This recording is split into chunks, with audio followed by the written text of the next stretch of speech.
Okay, I'm back. Sorry it's been a while. I've been sick, so I just took some time to recover, but I am back and I'm going to be posting a lot more than I did last week. So, this video, we are predicting every single UFC champion by the end of 2026. If you know, it is the start of 2026 right now. So, we have 12 months to see how it plays out. There's really no way that I get this 100% accurately. Probably won't be that accurate because a lot can change and a lot can happen in a whole year. So we will see. I thought about this thoroughly in every division, and I hope I get right. So we will see. At flyweight, we are going Alexandre Pantoja. Yeah, I think he's getting the belt back. This one was a really hard one for me. Because the flyweight division is very competitive right now. And as you know, Joshua Van is the current champion at the moment. I'm going Pantoja. I think this is how I see it. It can go several ways, but this is how I think it would go. It's hard to predict it because you really just don't know. You're just predicting and guessing. So Van has the belt right now. I predict he's going to make a defense probably in the Miami card. That's April. Versus Tatsuro Tara. I think Tatsuro Tara is going to beat Joshua Van. So Tatsuro Tara will be the champion. And Tara might fight in the White House card. I don't know. Either way, I think Tara, there will only be one more flyweight title fight. There might be another one. Either way, I think Pantoja is getting the next title shot because he'll have time to fully recover. He might even get the next title shot, immediately. No Tatsuro Tara title shot. But I think Tara and Van will fight first. And I think Pantoja will beat Tatsuro Tara. It is a really good competitive fight because Tara's young and he's very well-rounded and he's just a very decent fighter all around. And he's got a lot of potential because he's super young. Tara could improve and Pantoja could get worse based off the injury. And Pantoja's not exactly very young. He's getting older. He's pushing 40. But I've seen Pantoja's abilities. I've seen nothing showing signs of setback, of being any worse. So I am going Alexandre Pantoja. At bantamweight, I am going with Umar Nurmagomedov. This one was a very hard class to predict. So you know, Peter Yan is the current champion right now. And he's so good. I've glazed him enough. You know how I feel about Peter Yan if you watch my videos. So it's going to be very hard to beat Peter Yan. I did say Peter Yan has a weakness. It's his consistent. Can he consistently just have a striking class, MMA class performance? He's done it a lot, but he hasn't done it every time. I think Peter Yan is going to fight Umar Nurmagomedov next. Merab is taking some time off of fighting right now, which he needs to. 2025 was a big year for him, and I had him as my fighter of the year. He deserves some rest. He needs to chill because he's got a ton of money right now from all those fights. I think Merab needs to chill. I think Umar's getting the next title shot. It is really a shame that Peter Yan is in the division of someone like this who's he's one of the bantamweight contenders. I think it's a very close fight, Peter Yan versus Umar, but I think Umar is going to be even better than he was in his last fight. He's supposed to fight Figgy, and I think he's going to beat Figgy pretty easily, and he's going to come back pretty soon. He wants that title shot. He wants to be champion. It's Khabib's plan. It's father's plan. I think Umar's going to look better than ever, and I think he's going to be a decision. I think Umar is just going to grapple his way to a victory. And Umar is very well-rounded. He can strike. He can handle himself, too. It will be competitive. I know Peter will have a lot of moves, but I think Umar wins, and I think Umar will defend it once, probably against maybe Merab again, and that'll be a really good fight, really close. And I think Umar would beat Merab in the rematch. So at the end of the day, I am just guessing because it's too long to predict. I could be completely wrong about this. But I think Umar has what it takes to become champion at the end of 2026. I really am just guessing on what happens in the year, but I am more confident that the outcome will be the same. Umar ends up being champion at the end of this year. So that's what I have. At featherweight, we got Movsar Evloev. This one is, I'm going for an underdog pick because UFC's completely disrespecting him, not giving him a title shot ever. This is what I think is going to happen though. I think that Volk is fighting Lopez at the beginning of the year. Either way, whoever wins that fight, it's very close, in my opinion. I'm not really going to say who wins much because I'm not going to. I'll make my prediction video soon enough when that card gets more closer around, which it really isn't that far off because I'm pretty sure it's the next card after UFC 224, which is crazy. I can't wait for that. I think Mosvar, Evloev, and Lerone Murphy are going to fight early mid this year, and that's a very good fight. It needs to be a 5-round fight because that's a very good fight. I love that fight. And I think Mosvar is going to beat Lerone Murphy. They're both undefeated, so it's a great fight. So then Mosvar is guaranteed, has to be guaranteed the next title shot. I think Mosvar is going to fight the winner of Volk and Lopez because of Murphy and Mosvar definitely has to be the number one contender fight. And I think Mosvar beats both of them.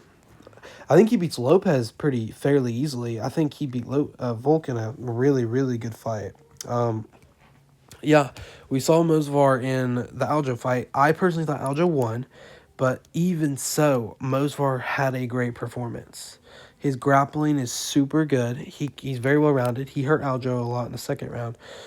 He can handle stuff. He's just super well rounded. He's a very good MMA fighter. He's younger. He's just a big prospect. You know, he's from Russia. He is another. I think we'll have another Russian champion. These Russians are just too good. I think he's going to become champion. I've always thought Mosvar was the most skilled fighter in the division. Well, since like 2024. So I'm going Mosvar. At lightweight, we got Ilia Topuria. Yeah, I'm pretty sure if y'all watch me, you're not surprised. Ilia Topuria, I think, is only going to fight one time this year. He might fight twice, but I'm predicting he's only going to fight once.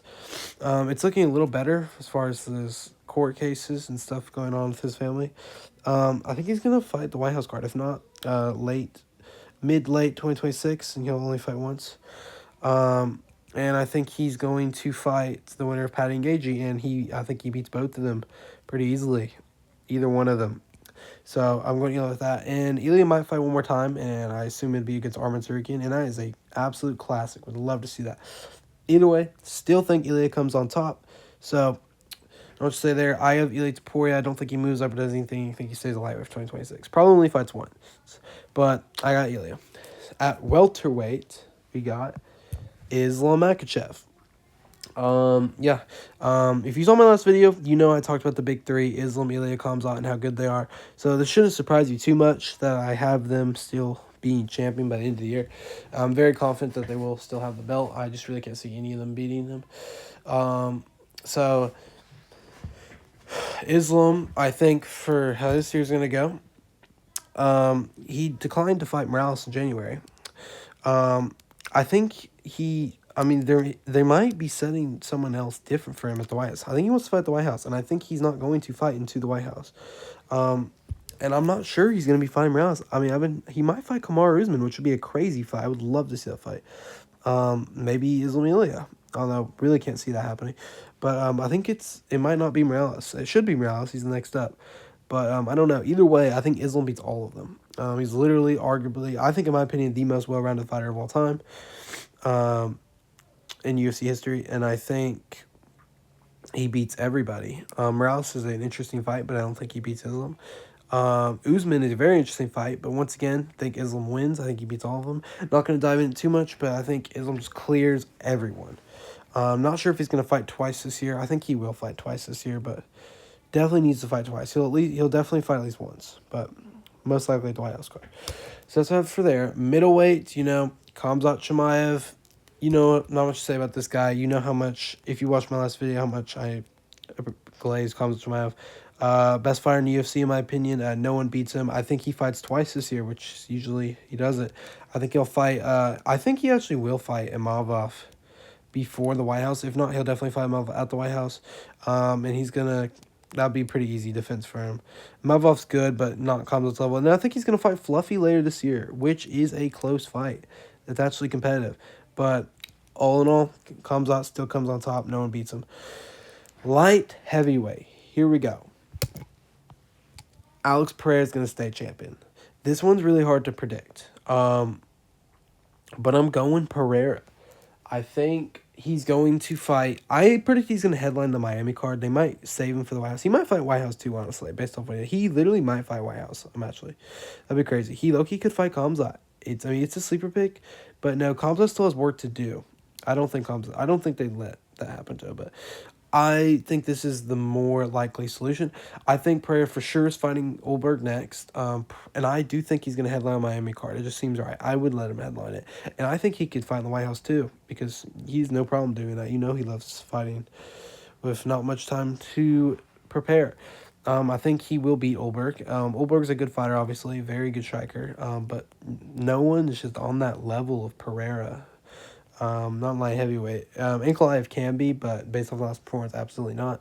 And then Pereira could move up to heavyweight. That's what I was debating.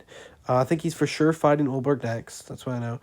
A light heavyweight if he beats Olberg after that, I do predict. I'm just guessing at this point. I think Yuri Prochazka and Ankalaev are gonna fight this year, in a 5 round, which would be a very good fight. I think Ankalaev would win. So there's a good chance Pereira, if he stays at light heavyweight in his second fight of the year, he will rematch. He'll fight Ankalaev for a third fight, or he'll fight Yuri for a third fight if he wins, or he might fight the Azamat dude. Even all, I think Pereira will beat them all. The only one I'm concerned about is Ankalaev. It depends on how he performs, but I just don't think it's going to happen. I'm going Pereira. I think he stays champion. There's a chance he retires this year. He's getting old. But I'm not very confident about this pick, but it's what I think will happen most likely. So I am going Alex Pereira. And then at heavyweight, this one was probably the hardest one for me to consider. I'm continuing to stay with Tom Aspinall. I was very, very, very close debating that he's never going to fight again. He might not fight all this year or never again. But I think he is going to fight. And I do think there will be 2 heavyweight title fights this year. I was considering that there might only be one. Like, just at least one. So just one title fight. I think there'll be 2. I think Aspinall is not going to come back till, like, White House card mid-late. Like, around mid-2026. Because all the stuff happening with his eyes, the Gone fight. I think he's going to rematch Gone again. I think Aspinall will beat Gone in a really competitive fight. And then I think he's going to fight Volkov. He could fight Alex Perez, what I was thinking, but I think this is the biggest solution, the most likely one. I think he's going to fight Alexander Volkov, and I think he'll beat Alexander Volkov. He's already beaten Volkov. That is also a really competitive fight, though. I predict that the Gane and Volkov fight will not be like the other fights that Aspinall's been through, where he knocks him out immediately in the first 3 minutes. These guys are in a different level. I think Aspinall is going to show levels. I think we're going to see a lot more grappling from Tom Aspinall this year because he's going to need it to win. He can't just rely on the striking for guys like Gane and Volkov. They can handle themselves very well in the stand-up. But I think Aspinall has what it takes, all-around game, to beat everyone at heavyweight. Don't think no Jones will happen. No John Jones. Just can't see him coming that. So I'm going Tom Aspinall for this one. And that is it for this video. So I ask that you please like and subscribe and comment if you disagree with any of this so we can have a friendly debate. However, a lot of you don't like to be friendly, so I guess not. Talks, debate, either way. We can have a debate. But thank you guys for watching. If you made it to the end, let me know if you agree or disagree on anything. And I will see you guys pretty soon. See ya.